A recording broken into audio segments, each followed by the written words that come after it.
सफल निवेशक और सफल ट्रेडर के लिए मार्केट में काफी सारे रूल्स रेगुलेशंस होती रहती है। लोग अपने अपने अकॉर्डिंग बनाते हैं।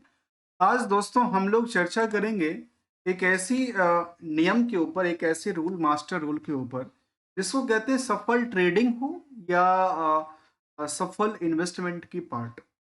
जो मार्केट की 10 रूल हैं उन्हें कंबाइंड करके उसको केवल वन मास्टर रूल के हिसाब से हमने आप बनाने का प्रयास किया है। अपनी एक्सपीरियंस के बेसिस पे कहता हूँ। चलिए जानने की प्रयास करते हैं आखिर 10 नियम क्या कहती है इस मार्केट को लेकर के। तो सबसे पहला नियम कहता है कि जो भी कोई लाभदायक स्टॉक ट्रेडर बनना चाहता है या इन्वेस्टमेंट करने वाले बनने चाहते हैं, उसे अपने व्यापार की योजना बनाएं, अपनी योजना के अनुसार व्यापार करें और अपने नुकसान को न्यूनतम रखें। जो हम अक्सर कहते हैं कि अपने मिनिमाइजेशन ऑफ रिस्क को लेकर देखते हैं, मैक्सिमाइजेशन ऑफ प्रॉफिट की बात करते हैं। जैसी सलाह पाने के लिए आपको जो की चीजें होती है उस पर ऑनलाइन बिताते रहते हैं और ये सब रिसर्च करते रहते हैं, लेकिन रणनीति अपनी होनी चाहिए। भले ही आप किसी की भी बात को सुन के उनकी गहराइयों तक जा करके और अपने अकॉर्डिंगली अपनी रिस्क को लेना चाहिए, क्योंकि पैसा भी आपका है, रिस्क भी आपका है और मार्केट में यदि नुकसान हो गया तो भी आपका जाएगा। चलिए इन टिप्पणियों को जरा हटाते हुए चलते हैं। कहती है कार्रवाई योग्य सलाह से ज्यादा विचलित करती है। कई बार कुछ ऐसी सलाह होती है जो विचलित कर देती है कि हम क्या करें, स्टॉक को बेचें, खरीदें, रखें, पता नहीं। कुछ बार तो ऐसा होता है कि करे तो करे क्या, सोच में पड़ जाते हैं, मार्केट चलती रहती है, फिर मार्केट गिर जाती है, फिर हम लोग बैठे रह जाते हैं। कुछ नियमों को ध्यान में रखने से बाजार में सफल होने की आपकी जो हमारी खुद की संभावनाएं हो वो बढ़ सकती है। जिसमें पहला इम्पैक्ट को कहता है, पहला रूल कहता है ट्रेडिंग को एक व्यवसाय की तरह ही समझें। ट्रेडिंग अर्थात ट्रेडिंग उसको कहते हैं जो आमतौर की समझ की बात करूं तो जो लेते हैं और बेचते हैं, उनका काम ही है खरीदना और बेचना। खरीदना बेचना, निवेश वो पार्ट हो गया जो एक बार लिया, एक लंबे पीरियड के लिए कुछ अच्छी चीज चुन के लिया। जैसे हम लोग जब एक बड़ी इन्वेस्टमेंट की पार्ट की बात करें तो एक नॉर्मल लाइफ में जो एक मीडियम टू, मुझे लगता है कि स्मॉल टू स्मॉल जो सैलरीड पर्सन होते हैं उनको होती है कि अच्छा मैं ना एक अपनी प्लॉट ले लूं, अपनी फ्लैट ले लूं, तो उसमें एक बड़ी काफी सोचते हैं, विचारते हैं, क्योंकि उनको लंबा इन्वेस्टमेंट करना है, अगले 20 साल के लिए लोन भरना है। ट्रेडिंग को एक व्यवसाय की तरह समझें, शौक या नौकरी की तरह। जैसे हम लोग नौकरी करते हैं लगातार 8 घंटे 10 घंटे, या उसको उस शौक से भी किया जा सकता है, यथार्थ जो कि अपेक्षा रखते, हमेशा सीखते रहिए। कहते हैं हमेशा सीखते रहिए और फिर कुछ भी हो जिसको सीखना है, प्रौद्योगिकी का भी लाभ उठाना चाहिए। जो कि टेक्नोलॉजी है उसको भी यूज करना चाहिए। भले ही आपको आजकल एआई बेस पे काफी सारी चीजें सेकंड भर में मिल जाता है कि आज कौन सी स्टॉक चलने वाली है, कौन से डूबने वाली है, ऐसा पता चल जाता है। एक जो कि संभव की बात करें तो जो कि कार्य प्रणाली विकसित करने वाले जो योजनाएं हैं उस पे बिल्कुल ध्यान रखें। और सबसे इम्पोर्टेंट बात, अपनी पूंजी की रक्षा बिल्कुल ही करें और खोने का जोखिम जो है ना उसको क्या करें, थोड़ा सा कम करते चलें। ये कहती है एक इसमें इसमें बी केयरफुल बी एवरेस्ट, इसको आमतौर पे कहते हैं। कहती है पहला नियम कहता है हमेशा एक ट्रेडिंग योजना का उपयोग करें और ट्रेडिंग प्लान नियमों का एक सेट है जो हर खरीद के लिए ट्रेडर के प्रवेश, विकास और धन प्रबंधन मापदंड को निश्चित करता है। वास्तविक धन को जोखिम में डालने से पहले ट्रेडिंग आइडिया का प्रदर्शन जरूर करें, करने का टेक्निक का उपयोग जरूर करें। इस प्रक्रिया को बैकलिस्टेड के रूप में जाना जाता है, या आपको ऐतिहासिक डेटा का उपयोग करते अपने ट्रेडिंग आइडियाज को लागू करने और यह निर्धारित करने की अनुमति देता है कि यह जो व्यवहार है या है नहीं। योजना को विकसित करें और जो कि वह एक लिस्टिंग के लोग जो देखा है तो उस परिणाम को लेकर के ट्रेडिंग की योजना तैयार करते हैं। उतने ज्यादा हम नहीं जाएंगे, हम कुछ पॉइंट को लेते हैं जहां पे दोस्तों हमेशा एक बात को रखना, एक इंपॉर्टेंट पॉइंट है। एक इंपॉर्टेंट पॉइंट की बात करें, यहां से लेकर के यहां तक मैं थोड़ा सा हाईलाइट कर रहा हूं। कभी कभी अपनी ट्रेडिंग योजना काम नहीं करती है। क्यों नहीं करती? क्योंकि मार्केट में इतनी वोलेटिलिटी होती है कि उसमें कुछ भी करना मुश्किल हो जाता है और इससे बाहर निकलें और फिर से उसी पॉइंट ऑफ व्यू से सोचें जहां से हमने पहले स्टार्ट किया था।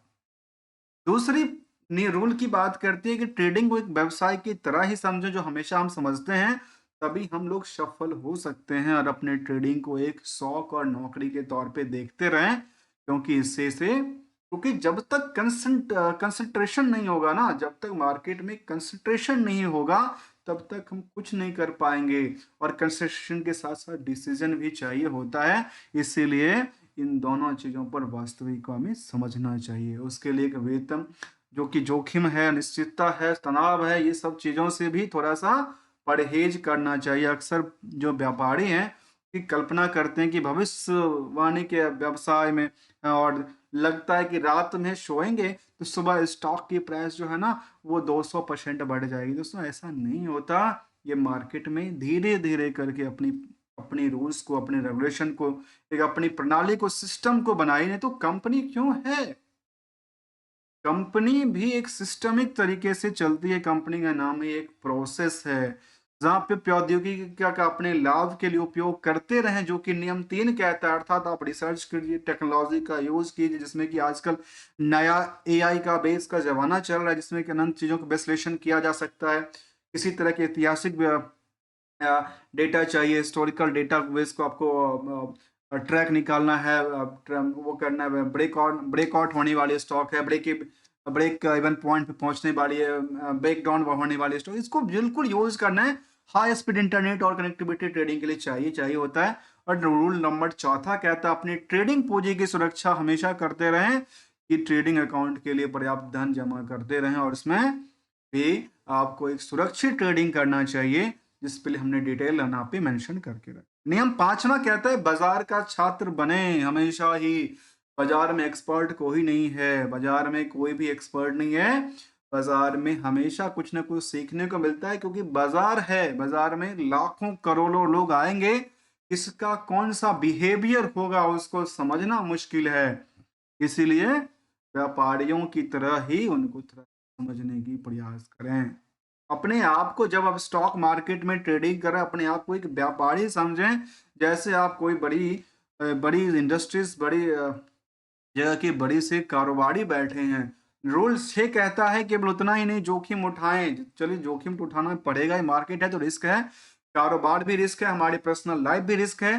तो रिस्क के अकॉर्डिंग तो आपको रिस्क देखना ही पड़ेगा, जिसमें कि रिस्क को क्या करना है, मिनिमाइज करना है। कहते हैं ट्रेडिंग खाते में मौजूद पैसे खर्च कर दे योग्य होता है, अन्यथा व्यापारी को यह सब बचत करते रहना चाहिए, कि हम सब अपने खर्च में से कुछ न कुछ को क्या करें, प्रॉफिट बुकिंग करें। हम ये कहते हैं कि अपनी प्रॉफिट बुकिंग करें, क्या मार्जिन को लेकर बैठे रहें, मार्जिन को निकालें, आपस में सेटअप करते रहें। रूल 7वां कहता है तथ्यों के आधार पर कार्य प्रणाली विकसित करें और ठोस ट्रेडिंग पद्धति विकसित करने के लिए समय निकालना प्रयास किस लायक है। इंटरनेट पर जो भी समय लगाते हैं, इतना आसान है कि यह पैसा छापने जैसा है। स्टॉक मार्केट, जहां पे ट्रेडिंग घोटालों पर विश्वास करता लुभावना हो सकता है, इस पे बिल्कुल ध्यान रखें। क्या कहती है?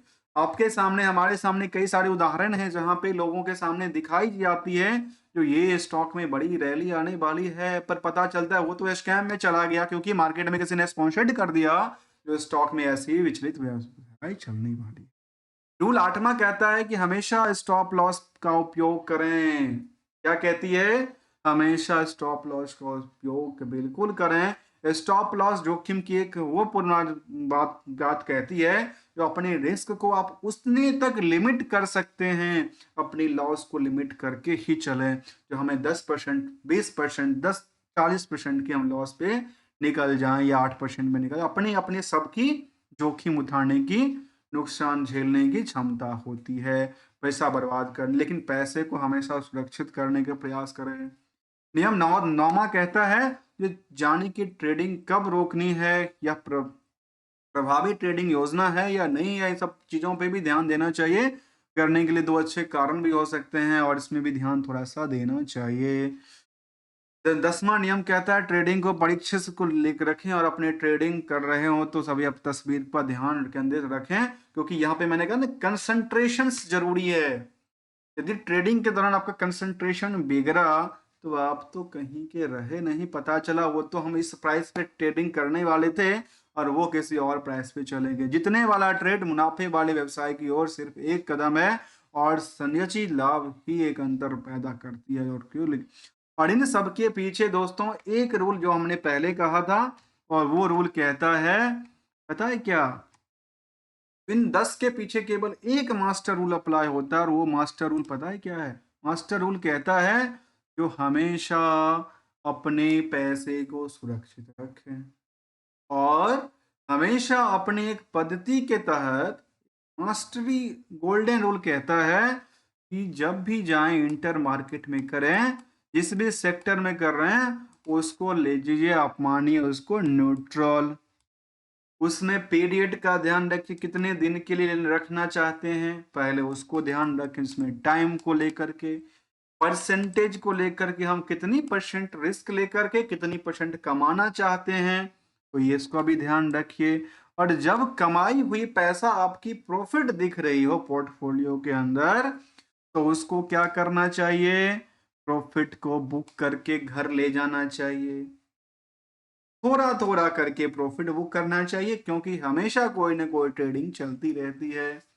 सोचने वाली बात है, लोग कहते हैं कि बुल मार्केट में हम खरीद रहे हैं। भाई जब एक बात आपको नियम बताएं, जब मैं थोड़ा सा एक ब्लैंक पेज लेता हूं यहीं पे सबसे निचले वाले मैदान में, और आपको हम सब पॉइंट को समझाते हैं। यहाँ पे देखिए, जब मार्केट लगातार बुल हो रही थी तो भी तो कोई ना कोई बेच रहा था जी, कोई ना कोई खरीद रहा था, क्योंकि डिमांड क्या हुआ? डिमांड बढ़ती गई, सबने थोड़ा थोड़ा करके प्रॉफिट बुकिंग किया तो न्यू प्लेयर धड़ाकसन आ गए, भीड़ बढ़ती गई। ऐसा चीज होती है।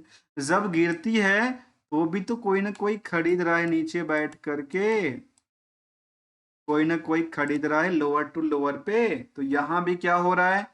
एक का मूड कहता है कि मार्केट तो अभी बियर होने वाला है, एक इधर से बड़ी सी वो बैठी है जिसको हम लोग कहते हैं बुल, वो कहता है जो हम तो यहाँ से लगाएंगे बुल वाली अपनी। तो जैसे बुल लगाएंगे तो मार्केट को क्या मिलेगा?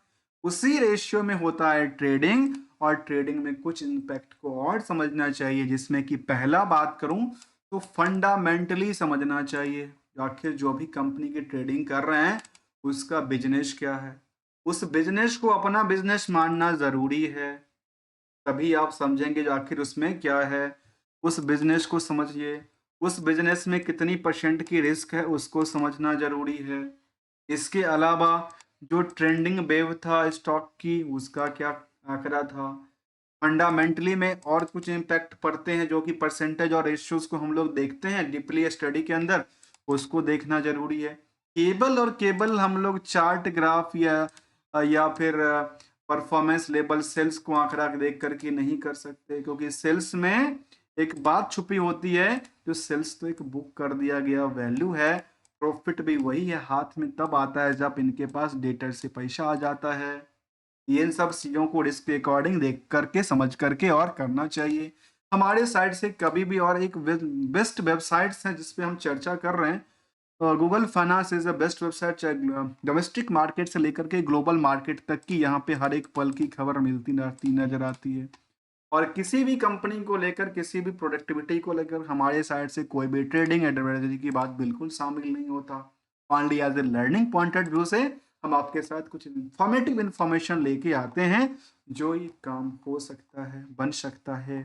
और मिलेंगे कुछ नई स्टडी के साथ, तब तक के लिए enjoy and thank you so much for joining here. और सफल ट्रेडिंग के लिए केवल एक रूल को याद रखना जरूरी है, क्या? अपनी रिस्क को हमेशा मिनिमाइज करिए एसएल के साथ, और प्रॉफिट को हमेशा क्या करना है? ये बुक करते रहना, निकल के आनी चाहिए, पैसा भी घर वापस आना चाहिए। Thank you so much for joining here दोस्तों।